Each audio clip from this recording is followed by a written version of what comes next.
when a former royal faces Britain's sharpest tongue on live television. The moment becomes more than tense, it turns explosive. Tonight you'll see how Meghan Markle pushed Graham Norton so far that he did something no one imagined he would ever do: ask her to leave his show.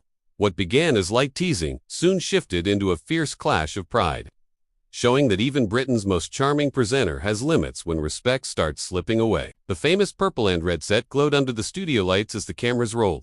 Graham spun around in his chair with his usual sly smile, ready to entertain.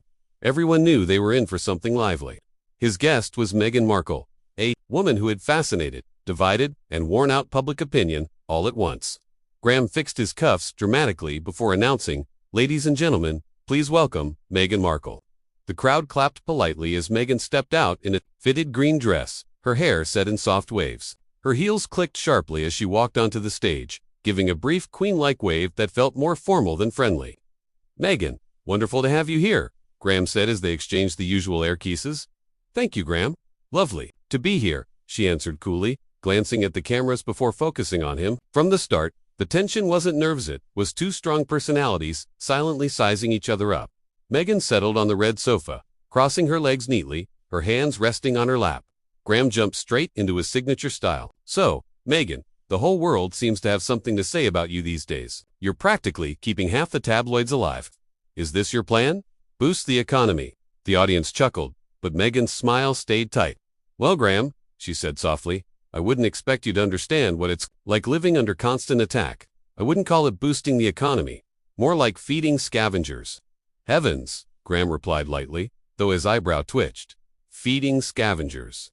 You've shared plenty yourself. Interview, a book, a streaming series? You've given them enough material?" Meghan tilted her head, a faint smirk forming. "Is this your show or theirs? Are you interviewing me or repeating gossip you read over breakfast?" This time, the audience laughed nervously, and Graham's grin tightened. He leaned back calmly. "These are my questions, though I suppose they're what everyone at home is curious about. Maybe you should try asking better ones," she said crisply. The warmth in the room cooled. What started as playful soon became sharp, as Meghan's defenses rose and Graham's patience thinned. Each exchange grew heavier, their words hitting harder. Graham took a sip of water, then set the glass down carefully. "So, Meghan," he began slowly, "you've always talked about honesty. Let's be honest then. Do you ever regret leaving the royal family, or was this all exactly what you wanted?" Meghan's lips tightened. "Regret? No. I only regret trusting the wrong people. Leaving was the right choice." Graham leaned forward slightly. "You sound sure? Though some say you've made a career out of stepping away from duties." The audience gasped softly. Meghan shot him a sharp glare. "Is this how you treat all your guests, or am I getting the special treatment?" "Oh, just the special ones," he answered with a thin smile. Meghan let out a cold laugh. "Trying to provoke someone for ratings. This feels less like an interview and more like terrible therapy." Graham's eyes narrowed just a bit. "I listen plenty. I just know when a story feels more like a performance." That struck deep. Meghan stiffened. "You're calling my life an act?" "Well," Graham said lightly, "you were an actress." The crowd reacted with a mix of gasps and uneasy laughter. Meghan's cheeks reddened. "At least I know who I am, unlike someone hiding behind a desk making cheap jokes, because they're too afraid to take real risks." Graham's jaw tightened. "At least I don't confuse victimhood with bravery." The studio froze. Meghan blinked, stunned for a moment before regaining her mask. "You really think mocking people makes you clever? Sitting here week after week making fun of others. Better than cashing in on personal drama," Graham replied sharply. The tension snapped like a wire pulled too tight. Meghan leaned in, her voice low. "Careful, Graham. You're one question away from making a big mistake." "And what mistake is that?" His voice matched hers. "Asking what everyone else he's thinking?" "No," she said coldly, "forgetting that you're not untouchable." Silence spread across the room. Graham studied her calmly, like a player deciding his next move. "Touché," he said at last. "Let's see how long you can keep this up." The audience sat frozen. Meghan's tone had grown sharper with each exchange, and Graham's patience was wearing out. What started witty had become a battle neither wanted to lose. Graham finally spoke. "At least you're consistent." "Consistently combative." Meghan scoffed. "You're hilarious. A man who pokes at guests for a living calling me combative. Not hilarious." "Just true," he replied. She rolled her eyes. "Do you earn a medal for insulting people?" "Just enough to land in the headlines, but not enough to ruin your job." Graham's lips pressed into a thin line. "Don't flatter yourself. I have handled tougher guests." Meghan leaned in with quiet precision.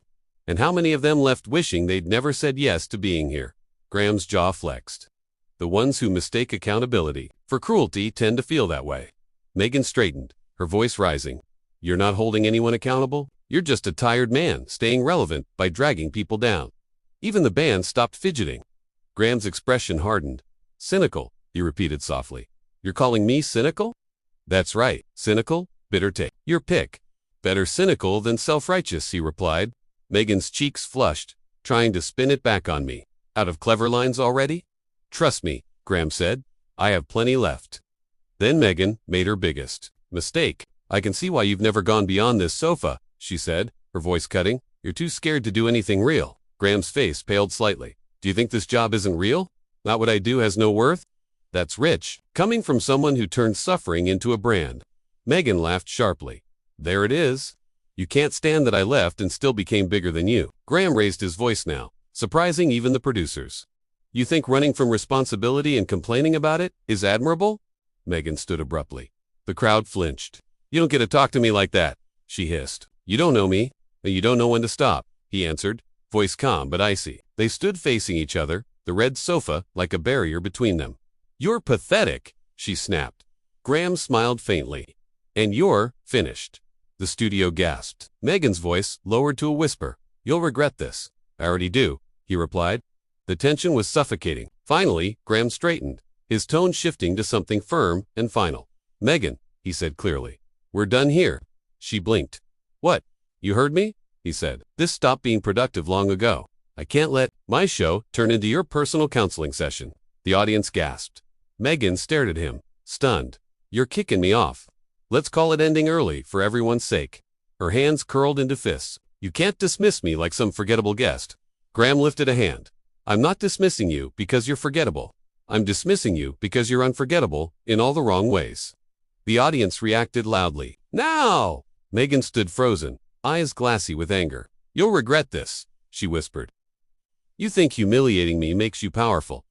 This isn't about power, Graham said sharply. It's about respect. And you walked in without hippie. Meghan grabbed her clutch and turned sharply toward the exit. The room stayed painfully quiet as she strode away. At the doors, she paused and glanced back. Anger, defiance, maybe even regret flashing across her face, then disappeared through the hallway. The doors clicked shut behind her, echoing through the silent studio. After a long moment, Graham adjusted his jacket, turned to the audience, and said, Well, we may need a bigger sofa next time. The room burst into a mix of laughter and nervous applause. The tension finally eased, but everyone knew they had witnessed something unforgettable. As the cameras wrapped, Graham exhaled slowly, recovering from the storm. And somewhere backstage, Meghan was already rewriting her side of the story, heels hitting the floor with fury. One thing was certain, no one there would ever forget that night.